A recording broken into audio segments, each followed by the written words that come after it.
ಹೊರಗಡೆ ಎಲ್ಲ ಸುತ್ತಾಡಕ್ ಹೋದಾಗ ನಾನು ಏನ್ ಅಬ್ಸರ್ವ್ ಮಾಡಿದೆ ಅಂತ ಹೇಳಿದ್ರೆ, ಈ ಹೋಟೆಲ್ಸ್ ಸಣ್ಣ ಸಣ್ಣ ಡಾಬಾ ಎಲ್ಲ ಇದೆ, ಬಟ್ ಅಲ್ಲಿ ಕ್ಲೆಲಿನೆಸ್ ಇರೋದು ಬಹಳ ಕಡಿಮೆ. ಎಲ್ರಿಗೂ ನಮಸ್ಕಾರ. ನಾನ್ ನಿಮ್ಮ ರಮ್ಯಾ. ನಾನಿವತ್ತಿದ್ದೇನೆ ಇಲ್ಲಿ ಮಂಗಳೂರಿನ ದಡ್ಡಲ್ ಕಾಡು ಅನ್ನುವಂತ ಪ್ಲೇಸ್ ನಲ್ಲಿ. ಇದು ಕೊಟ್ಟಾರ ಕ್ರಾಸ್ ನ ಹತ್ರ ಬರ್ತದೆ. ಇಲ್ಲಿ ಒಂದು ಕೆಫೆಗೆ ಬಂದಿದ್ದೇನೆ ನಾನು. ಈ ಕೆಫೆ ಹೆಸರು ಎಕ್ಸಾಟಿಕ್ ಅಂತ ನೀವು ಇಲ್ಲಿ ನೋಡ್ಬೋದು.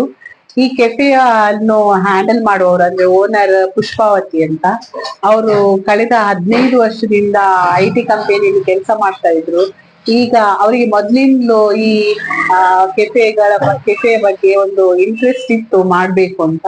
ಬಟ್ ಅವ್ರು ಅದನ್ನ ಈಗ IT ಕಂಪನಿಯ ಜಾಬ್ ಅನ್ನ ಬಿಟ್ಟು ಅವರು ಇದರ ಹಾದಿಗೆ ಬಿದ್ದಿದ್ದಾರೆ, ಅಂದ್ರೆ ಈ ಒಂದು ಫೀಲ್ಡ್ಗೆ ಅವರು ಇಳಿದಿದ್ದಾರೆ. ಹಾಗಾಗಿ ಅದಕ್ಕೆ ಒಂದು ಹೊಸ ಹೆಸರನ್ನು ಕೊಟ್ಟಿದ್ದಾರೆ ಅವರ ಕೆಫೆಗೆ, ಎಕ್ಸಾಟಿಕ್ ಅಂತ ಹೇಳಿ. ಮತ್ತೆ ಅವರ ಹತ್ರ ನಾನು ಇದರ ಬಗ್ಗೆ ಮಾತಾಡ್ತೇನೆ, ಅವರ ರಿವ್ಯೂ ಅನ್ನು ತಗೊಳ್ತೇನೆ. ಅದಕ್ಕಿಂತ ಮುಂಚೆ ಏನೆಲ್ಲ ಐಟಮ್ಸ್ ಉಂಟು ಅಂತ ನೀವು ಇಲ್ಲಿ ನೋಡ್ಬೋದು. ಇದು ಅವರ ಕೆಫೆಯಲ್ಲಿರುವಂತ ಐಟಮ್. ಮತ್ತೆ ರೀಸನೇಬಲ್ ಪ್ರೈಸ್ ಅಲ್ಲಿ ಅವರು ಕೊಡ್ತಾ ಇದ್ದಾರೆ ಎಲ್ಲ ಐಟಮ್ಸ್ ಗಳನ್ನ. ಒಮ್ಮೆ ಇಲ್ಲಿ ದಡ್ಡಲ್ ಕಾಡು ಏರಿಯಾದವರು ಹಾಗೆ ಕೊಟ್ಟಾರ ಏರಿಯಾದವರೆಲ್ಲ ಇಲ್ಲಿ ಬಂದು ವಿಸಿಟ್ ಮಾಡಿ. ಯಾಕಂತ ಹೇಳಿದ್ರೆ ಇಲ್ಲಿ ನಿಮ್ಗೆ ರೀಸನೇಬಲ್ ಪ್ರೈಸ್ ಮತ್ತೆ ಅವರು ಒಳ್ಳೆ ರೀತಿಯಲ್ಲಿ ಮೇಂಟೈನ್ ಮಾಡಿದ್ದಾರೆ ಅವರ ಕೆಫೆಯನ್ನು. ಮತ್ತೆ ಕ್ಲೀನ್ನೆಸ್ ಗೆ ತುಂಬಾ ಅವರು ಇಂಪಾರ್ಟೆನ್ಸ್ ಕೊಡ್ತಾ ಇದ್ದಾರೆ. ಓಕೆ, ಇವತ್ತು ನಾನು ಎಕ್ಸಾಟಿಕ್ ಅನ್ನುವಂತ ಕೆಫೆಯಲ್ಲಿ ಇದ್ದೇನೆ. ಆ ಕೆಫೆಯನ್ನು ನೋಡ್ಕೊಳ್ತಿರುವವರು ಪುಷ್ಪಾವತಿ ಅಂತ. ಇವರು ಯಾಕೆ ಈ ಕೆಫೆಯನ್ನ ಈಗಷ್ಟೇ ಸ್ಟಾರ್ಟ್ ಮಾಡಿದ್ದಾರೆ? ಎಷ್ಟು ದಿವಸ ಆಯ್ತು ನೀವು ಇದು ಕೆಫೆ ಸ್ಟಾರ್ಟ್ ಮಾಡಿ? ನಾನು ಸ್ಟಾರ್ಟ್ ಮಾಡಿ 1 ಮಂತ್ ಆಯ್ತು. 1 ಮಂತ್. ಹಾಗೆ ಈಗ ಈ 1 ಮಂತ್ ಅಲ್ಲಿ ಅಂದ್ರೆ ಇವ್ರೀಗ ಯಾಕೆ ಕೆಫೆಯನ್ನ ನೀವು ಸ್ಟಾರ್ಟ್ ಮಾಡಿದ್ರಿ? ಅಂದ್ರೆ ನೀವು ಈಗ IT ಕಂಪನಿಯಲ್ಲಿ ಕಳೆದ 15 ವರ್ಷದಿಂದ ಕೆಲಸ ಮಾಡ್ತಾ ಇದ್ದವರು. ನಿಮ್ಗೆ ಈ ಕೆಫೆಯನ್ನ ಮಾಡ್ಬೇಕು ಅನ್ನುವಂತ ಏನಾದ್ರು ಐಡಿಯಾ ಇತ್ತಾ ಮೊದ್ಲೇ? ಇಲ್ಲ, ನನ್ಗೆ ಮುಂಚಿನಿಂದ ಸಹ ಓನ್ ಬಿಸ್ನೆಸ್ ಮಾಡ್ಬೇಕು ಅಂತ ತುಂಬಾ ಆಸೆ ಇತ್ತು. ಸೊ ನಾನು ಹಾಗೆ ನೋಡ್ತಾ ಇದ್ದೆ ಏನ್ ಬಿಸ್ನೆಸ್ ಮಾಡ್ಬೋದು ಅಂತ. ತುಂಬಾ ಯೂಟ್ಯೂಬ್ಸ್ ಅದೆಲ್ಲ ರೆಫರ್ ಮಾಡ್ತಾ ಇದ್ದೆ, ಬಟ್ ಯಾವ್ದು ನನ್ಗೆ ಇದ್ ಮಾಡ್ಬೇಕು ಅದ್ ಮಾಡ್ಬೇಕು ಅಂತ ಗೊತ್ತಾಗ್ಲಿಲ್ಲ. ಆಮೇಲೆ ನಾನು ಬಟ್ಟೆ ಬಿಸ್ನೆಸ್ ಮಾಡ್ಬೇಕು ಅಂತ ಹೇಳಿ ಬೂಟಿಕ್ ಓಪನ್ ಮಾಡುವ ಅಂತ ಹೇಳಿ ಆ ಐಡಿಯಾದಲ್ಲಿ ನಾನು ಈ ಆಕ್ಚುಲಿ ಕನ್ಸ್ಟ್ರಕ್ಟ್ ಮಾಡಿದ್ದು. ಸೊ ಅಲ್ಲಿ ನಾನು ತುಂಬಾ ಏನಂತ ಹೇಳಿದ್ರೆ, ಆ ಬಟ್ಟೆ ಬಿಸ್ನೆಸ್ ಅಲ್ಲಿ ನಾವು ತುಂಬಾ ಬಂಡವಾಳ ಹಾಕ್ಬೇಕು.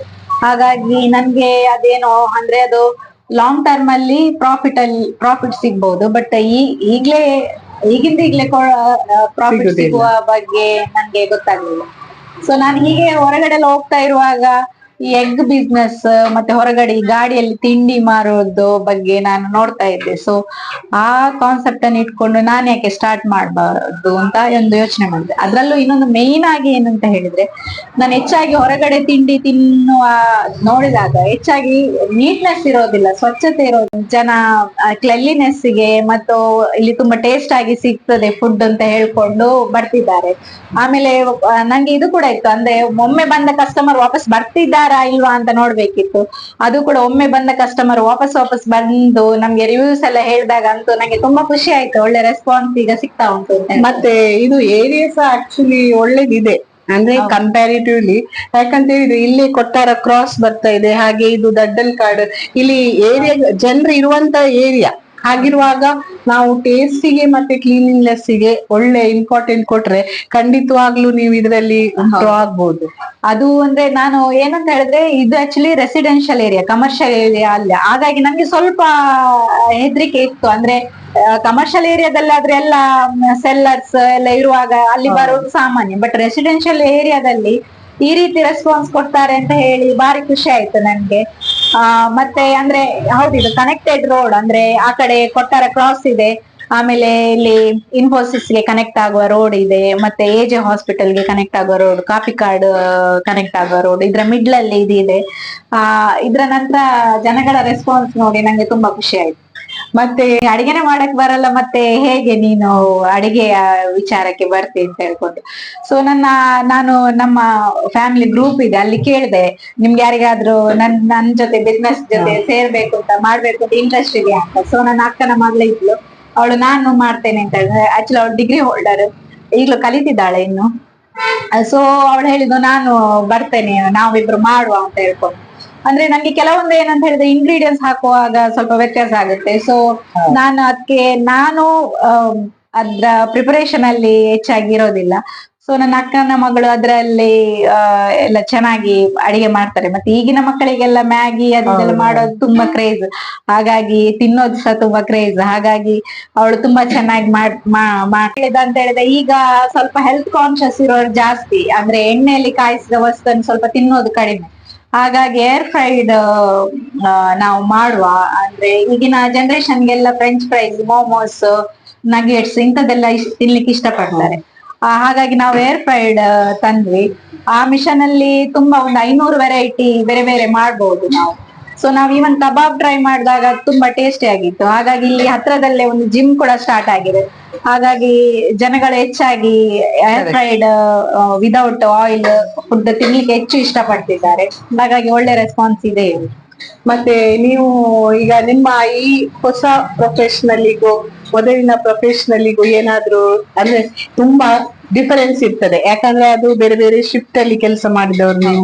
ಇಲ್ಲಿ ನೀವು ಈ ಒಂದು ಕಿಚನ್ ಇಲ್ಲಿ ನಿಂತು ನಿಮ್ಮೊಟ್ಟಿಗೆ ಯಾರಾದ್ರೂ ಬೆಂಬಲ ಇದ್ದೇ ಇರ್ತಾರೆ. ನೀವು ಈ ಒಂದು ಬಿಸ್ನೆಸ್ ಮಾಡ್ಬೇಕಾದ್ರೆ ಬೆಂಬಲ ತುಂಬಾ ಅಗತ್ಯ, ಯಾಕಂದ್ರೆ ನಮ್ಮ ಒಬ್ಬರಿಂದವೇ ಯಾವ ಬಿಸ್ನೆಸ್ ಮಾಡ್ಲಿಕ್ಕೆ ಆಗುದಿಲ್ಲ. ಇದಕ್ಕೆ ನಿಮ್ಗೆ ಯಾರೆಲ್ಲ ಬೆಂಬಲಿಸಿದ್ದಾರೆ, ಮತ್ತೆ ನಿಮ್ಗೆ ಉತ್ಸಾಹ ಮಾಡ್ಬೇಕಲ್ಲ, ಪ್ರೋತ್ಸಾಹ ಮಾಡಿ ಅಂತ, ಅದನ್ನ ಯಾರು ಮಾಡಿದ್ದಾರೆ? ಆಕ್ಚುಲಿ ನಾನು ಬಿಸ್ನೆಸ್ ಸ್ಟಾರ್ಟ್ ಮಾಡ್ತೇನೆ ಹೇಳುವಾಗ ನನ್ನ ಮಗ ಆಬ್ವಿಯಸ್ಲಿ ಎಲ್ಲದಕ್ಕೂ ಬೆಂಬಲ ಕೊಡ್ತಾ ಬಂದಿದ್ದ. ಹಾಗೆ ಎಗ್ ಬಿಸ್ನೆಸ್ ಸ್ಟಾರ್ಟ್ ಮಾಡ್ಬೇಕು ಅಂತ ಹೇಳಿದ್ರೆ ಅವನೇ ಏನೆಲ್ಲ ಐಟಮ್ಸ್ ಇರ್ಬೇಕು, ಹೇಗಿರ್ಬೇಕು ಅಂತ ಹಾಗೆಲ್ಲ ಅವನೆಲ್ಲ ನಂಗೆ ಐಡಿಯಾಸ್ ಕೊಟ್ಟ. ಮತ್ತೆ ಓಕೆ, ಇದು ಈಗ ಯಾವ ಏರಿಯಾದಲ್ಲಿ ಬರ್ತದೆ? ಯಾಕಂದ್ರೆ ಕಸ್ಟಮರ್ಸ್ ಗಳಿಗೆ ಬರುವಾಗ ಅದು ಕ್ಲಿಯರ್ ಒಂದು ಲೊಕೇಶನ್ ಬೇಕಲ್ಲ, ಅವ್ರಿಗೆ ಅದ್ರ ಬಗ್ಗೆ ತಿಳಿಸಿ. ನಮ್ಮ ಶಾಪ್ ಬಂದ್ಬಿಟ್ಟು ಎಕ್ಸಾಟಿಕ್ ಅಂತ, ಇದು Dadalkad main cross, Kotekani main cross road ಅಲ್ಲಿ ಬರುತ್ತೆ. ಅಂದ್ರೆ ನನ್ನ ಮನೆಯಲ್ಲಿ ಹತ್ರನೇ ಸೌರವ್ ಶಾಲೆ ನಿಲಯ ಅಂತ, ಇಲ್ಲಿ Akshata Nivas, Dadalkad, Kotekani main cross road ಅಲ್ಲಿ ಇದು ಮನೆಯ ಹಿಂದ್ಗಡೆನೆ ನಮ್ಮ ಶಾಪ್. ಸ್ಟ್ರೀಟ್ ಬಾಲ್ಸ್ ಅಲ್ಲಿ ಆಲೂ ಭುಜಿಯಾ, ಮತ್ತೆ ಚರ್ಮುರಿ, ಎಗ್ ಚರ್ಮುರಿ, ವೆಜ್ ಚರ್ಮುರಿ, ಮತ್ತೆ ಕ್ಯೂಕುಂಬರ್, ಮತ್ತೆ ಮ್ಯಾಂಗೋ, ಇದೆಲ್ಲ ಸ್ಲೈಸಸ್ ಎಲ್ಲ ಮಾಡ್ತೇವೆ. ಹಾಗೆ ವಾಟರ್ ಮೆಲನ್ ಜ್ಯೂಸ್ ಇದನ್ನೆಲ್ಲ ಸರ್ವ್ ಮಾಡ್ತೇವೆ. ಮತ್ತೆ ಟೀ ಕಾಫಿ ಹಾ, ಟೀ ಕಾಫಿ ಆನ್ ಡಿಮಾಂಡ್. ಅಂದ್ರೆ ಕೆಲವರು ಏನಾದ್ರು ತಿಂದ ನಂತರ ಟೀ ಕಾಫಿ ಕೇಳಿದ್ರೆ ಟೀ ಕಾಫಿ. ಸರಿ, ನಿಮ್ದು ಇದು ಕೆಫೆ ತುಂಬಾ ಇಂಪ್ರೂವ್ ಆಗ್ಲಿ, ಯಾಕಂದ್ರೆ ಈಗಷ್ಟೇ ಸ್ಟಾರ್ಟ್ ಮಾಡಿದೀರಾ. ಇದು ಇನ್ನಷ್ಟು ದೊಡ್ಡದಾಗ್ಲಿ ಅಂತ ನಾನು ಹಾರೈಸ್ತೇನೆ. Thank you so much. Thank you so much. Okay, ಇದಕ್ಕೆ ಅಂದ್ರೆ ಈಗ ನಿಮ್ಗೆ ಈಗ ಒಂದು ಈ ಬಿಸ್ನೆಸ್ ಮಾಡ್ಬೇಕು ಅಂತ ಪ್ಲಾನ್ ಇತ್ತು, ನೀವು ಹೇಳಿದ್ರಿ ಯಾಕೆ ಅದು ಬಿಸ್ನೆಸ್ ನಿಮ್ಗೆ ಐಡಿಯಾ ಬಂತು ಅಂತ. ಬಟ್ ಇದಕ್ಕೆ ನಿಮ್ಗೆ ಬೆಂಬಲ ಯಾರು? ಅಂದ್ರೆ ನನ್ಗೆ ಇಲ್ಲಿ ಅಡುಗೆ ಮಾಡ್ಲಿಕ್ಕೆ ನನ್ ಜೊತೆ ನನ್ನ ಅಕ್ಕನ ಮಗಳು ಇದ್ದಾಳೆ. ಅವಳು ಈಗ ಡಿಗ್ರಿ ಕಂಪ್ಲೀಟ್ ಮಾಡಿ ಇನ್ನು ಸಹ ಮಾಸ್ಟರ್ ಡಿಗ್ರಿ ಕಲಿತಾ ಇದ್ದಾಳೆ. ಸೊ ಸಂಜೆ ಆಗುವಾಗ ನಾವಿಬ್ರು ಸೇರಿ ಇಬ್ರು ಅಡಿಗೆ ಮಾಡ್ತೀವಿ. ಹಾಗೆ ಮತ್ತೆ ಈಗ ಅಲ್ಲ, ಈಗ ಫಿನಾನ್ಷಿಯಲಿ ನಿಮ್ಗೆಲ್ಲ ಹೆಲ್ಪ್ ಆಗ್ಬೇಕು ಅಂದ್ರೆ ಈಗ ಅದು ಒಂದು ಸಡನ್ ಮಾಡ್ಲಿಕ್ಕೆ ಆಗುದಿಲ್ಲ. ಇದೊಂದು ಶಾಪ್ ಇತ್ತು ನಿಮ್ಮದು ಅಂತ ಹೇಳಿದ್ರಲ್ಲ, ಹಾಗೆ ಆ ಪ್ಲಾನ್ ಹೇಗೆ ಬಂತು ನಿಮ್ಗೆ? ಇದೊಂದು ಪ್ಲಾನ್ ಈಗ ಕೆಫೆದು ಕೊಟ್ಟಿದ್ದಾರೆ, ಬಟ್ ಯಾವ ಯಾವ ಐಟಮ್ ತರಬೇಕು, ಅದಕ್ಕೆ ಏನೆಲ್ಲ ಮಾಡ್ಬೇಕು ಅನ್ನುವಂಥದ್ದು ಐಡಿಯಾ ಅವರೇ ಕೊಟ್ಟದ್ದು, ನಿಮ್ಮ ಕಸಿನ್ ಅವರೇ ಕೊಟ್ಟದ್ದು? ಇಲ್ಲ, ಅಂದ್ರೆ ನಾನ್ ಫಸ್ಟ್ ನನ್ನ ಡ್ರೆಸ್ ನ ಬಿಸ್ನೆಸ್ ಮಾಡ್ಬೇಕು ಅಂತ ಆಲೋಚನೆ ಮಾಡಿದ್ದು. ಆಮೇಲೆ ಅದು ಹೆಚ್ಚು ವರ್ಕೌಟ್ ಆಗ್ಲಿಕ್ಕಿಲ್ಲ. ಅಂದ್ರೆ ಲಾಂಗ್ ಟರ್ಮ್ ಬಿಸ್ನೆಸ್ ಅದು ಅದು ಬೇಗನೆ ಪ್ರಾಫಿಟ್ ಸಿಗುವಂತದ್ದಲ್ಲ. ಅದಕ್ಕೆ ನಾನು ಎಗ್ ಬಿಸ್ನೆಸ್ ಬಗ್ಗೆ ಸ್ವಲ್ಪ ಕಾಳಜಿ ವಹಿಸಿದೆ. ಅಂದ್ರೆ ಫುಡ್ ಯಾವತ್ತಿದ್ರು ಎಲ್ರಿಗೆ ಬೇಕಾದ್ದು, ದಿವಸಾಗ್ಲೂ ಬೇಕಾದ್ದು. ಸೊ ಆ ಬಿಸ್ನೆಸ್ ಬಗ್ಗೆ ಫೋಕಸ್ ಮಾಡಿದೆ. ಸೊ ನನ್ನ ಮಗ ಕೂಡ ಅದಕ್ಕೆ ಎಲ್ಲ ಏನ್ ಮಾಡ್ಬೇಕು, ಎಲ್ಲಿಂದ ಫುಡ್, ಎಲ್ಲಿಂದ ಮೆಟೀರಿಯಲ್ ಎಲ್ಲ ತರಬೇಕು, ಹೇಗಿರ್ಬೇಕು ಐಟಮ್ಸ್ ಎಲ್ಲ ಅವನ್ನು ಹೇಳ್ಕೊಟ್ಟ. ಹೀಗೆ ಮಾಡಿ, ಅಂದ್ರೆ ಈಗಿನ ಮಕ್ಕಳಿಗೆ ಬೇರೆ ಬೇರೆ ತಿಂಡಿ ತಿನ್ಬೇಕು ಅಂತ, ಹೊರಗಿನ ಜಂಕ್ ಫುಡ್ಸ್ ಎಲ್ಲ ಮಕ್ಕಳಿಗೆ ಇಷ್ಟ ಆಗ್ತದೆ, ಅದು ಹೇಗಿರ್ತದೆ, ಹೇಗೆ ಅವರ ಈಗಿನ ತಿನ್ನುವ ಹ್ಯಾಬಿಟ್ಸ್ ಎಲ್ಲ ಇರ್ತದೆ ಅಂತೆಲ್ಲ ಹೇಳಿದ. ಸೊ ಅದ್ರ ಪ್ರಕಾರ ಅವನ್ನೆಲ್ಲ ತಂದು ಕೊಡ್ತಾನೆ, ಇಂಥದೆಲ್ಲ ಇದೆ ಇದ್ ಮಾಡಿ ಅಂತ ಹೇಳ್ಕೊಂಡು. ಮತ್ತೆ ಈಗ ನೀವ್ ಹೇಳಿದ್ರಿ ಇದೀಗ 4:30ಗೆ ನೀವು ಸ್ಟಾರ್ಟ್ ಮಾಡ್ತೀರಿ, 4:30 ಇಂದ 10 o'clock ತನಕ ಅಂತ ಹೇಳಿದಿರಿ. ಅದೇ ಈಗ ನಿಮ್ಗೆ ಏನಾದ್ರು ಪ್ಲಾನ್ ಇದೆಯಾ ಬೆಳಿಗ್ಗೆಯಿಂದ ಕಂಟಿನ್ಯೂ ಮಾಡುವ ಹಾಗೆ? ಏನಾದ್ರು ಬೆಳಿಗ್ಗೆದು ಬ್ರೇಕ್ಫಾಸ್ಟ್, ಮಧ್ಯಾಹ್ನದ್ದು ಲಂಚ್, ಆ ಪ್ಲಾನ್ ಉಂಟಾ ಫ್ಯೂಚರಿಗೆ? ಹೌದು, ಅಂದ್ರೆ ಆ ತುಂಬಾ ಮಂದಿ ಕೇಳ್ತಾರೆ, ಬೆಳಿಗ್ಗೆ ತಿಂಡಿ ತುಂಬಾ ಮಂದಿ ಕೇಳ್ತಾರೆ. ಯಾಕಂದ್ರೆ ಹೋಟೆಲ್ ಅಲ್ಲಿ ತುಂಬಾ ಕಾಸ್ಟ್ಲಿ ಇದೆ. ವಾಪಸ್ ನಾನು ಮುಂಚೆ ಹೇಳಿದಾಗೆ ಕ್ಲೆಲಿನೆಸ್ ಬಗ್ಗೆ ಸ್ವಲ್ಪ ಹೆಚ್ಚು ಈಗ ಮುತುವರ್ಜಿ ವಹಿಸೋದ್ರಿಂದ ಎಲ್ರು ಬೆಳಿಗ್ಗೆಯ ತಿಂಡಿ ತುಂಬಾ ಕೇಳ್ತಿದ್ದಾರೆ. ಸೊ ಇನ್ನು ಮುಂದಕ್ಕೆ ಅಂದ್ರೆ ಈಗ ನಾನು ಹೊಸ ಬಿಸ್ನೆಸ್ ಸ್ಟಾರ್ಟ್ ಮಾಡಿದಷ್ಟೇ, ಇನ್ನು ಮುಂದಕ್ಕೆ ಅದನ್ನ ಮಾಡ್ಬೇಕು ಅಂತ ಇದ್ದೇವೆ. ಈವನ್ ಆಫ್ಟರ್ನೂನ್ ಮೀಲ್ಸ್ ಕೂಡ ಸ್ಟಾರ್ಟ್ ಮಾಡುವ ಅಂತ ಇದ್ದೇವೆ. ಈಗ ಬೆಳಿಗಿನ ಈಗ ಸಂಜೆ ನಾವು ಅದೇ ಕೋಳಿ ಸುಕ್ಕ ಮತ್ತೆ ನೀರ್ ದೋಸೆ, ಅದು ಇಲ್ಲಿದು ಫೇಮಸ್. ಸೊ ಅದನ್ನು ನಮ್ಮ ರಿಲೇಟಿವ್ ಒಬ್ರು ಮಾಡಿ ಕೊಡ್ತಿದ್ದಾರೆ.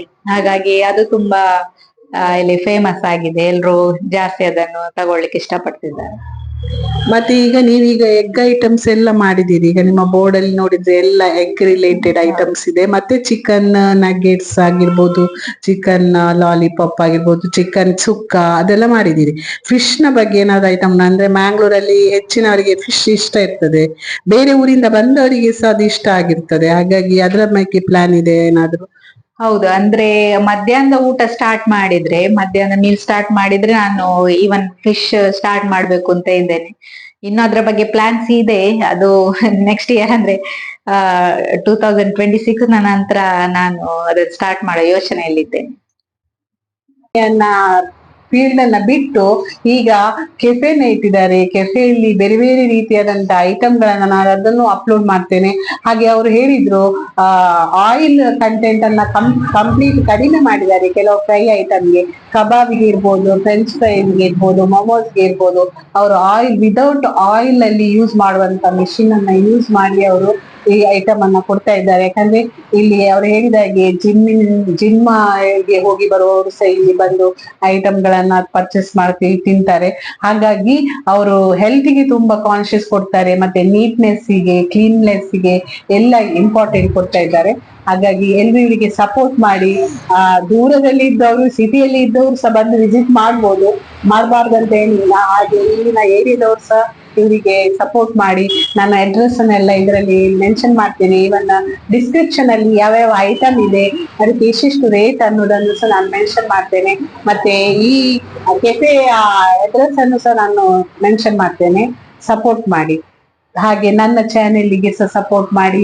ಯಾರೆಲ್ಲ ಸಬ್ಸ್ಕ್ರೈಬ್ ಆಗ್ಲಿಲ್ಲ ಸಬ್ಸ್ಕ್ರೈಬ್ ಮಾಡಿ, ಹಾಗೆ ಬೆಲ್ ಐಕಾನ್ ಕ್ಲಿಕ್ ಮಾಡಿ ಲೈಕ್ಸ್ ಕೊಡಿ. Thank you.